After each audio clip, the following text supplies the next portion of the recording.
நீ மசால் வடை சாப்பிட்டுருக்கிறியா? மசால் வடை சாப்பிடாதவன் ஒரு மனுஷனுங்களா? ஓஹோ, சைனா ஜப்பான்ல எல்லாம் மசால் வடை சாப்பிட்டுக்கிட்டா இருக்கிறான். அப்ப அவெல்லாம் மனுஷன் இல்லையா? நீ சாப்பிட்டுருக்கிறியா? மசால் வடைன்னா எனக்கு உயிராச்சே. எங்கய்யா சாப்பிட்டுருக்கிற? ஹோட்டல்ல. ஹோட்டல்ல தான் செய்யறாங்க. இருந்தாலும் ஆல் இண்டியா பேசிஸ்ல அந்த வடை தயாராகுது. இந்தியாவுல உள்ள 62 கோடி கரங்கள் அந்த வடையில பட்டிருக்கு. மசால் வடை இல்லையா? என்ன மண்டை இல்லையா? மசால் வடை செய்யறதுக்கு என்னென்ன தேவை சொல்லு பாப்போம். மசால் வடை செய்யறதுக்கு முக்கியமா கடலைப்பருப்பு. அது எந்த மாகாணத்துல விளையுது? மகாராஷ்டிரா. துவரம் பருப்பு மத்திய மாகாணம். கடுகு கல்கட்டா. வெங்காயம் பச்சை மிளகா ஆந்திர பிரதேசம். எண்ணெய் குஜராத். எரி கட்டை அது ஒரு மாகாணம். இருப்பு சட்டி ரூர்கெலா. அதிகரண்டி பிலாய்.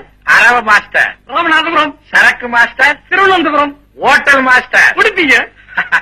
அப்பா ஏன் பூசாரி, ஒரு மசால் வடை செய்யறதுக்கே இத்தனை மாகாணங்கள் ஒண்ணு சேர வேண்டியது இருக்க. நீ மாகாணங்களை பிரிச்சு கொடுத்துட்டா மசால் வடை எப்படி சாப்பிடுவ? இத்தனோண்டு மசால் வடைக்கு அப்புறம் நீ இந்தியா பூரா நாயா அலையணும். ஆகையினால பூசாரி, பிரிவினைங்கிறத நாட்டுல மாத்திரம் இல்ல, வீட்டுல கூட பேசாத. அது ஒரு அபாயகரமான விஷயம்.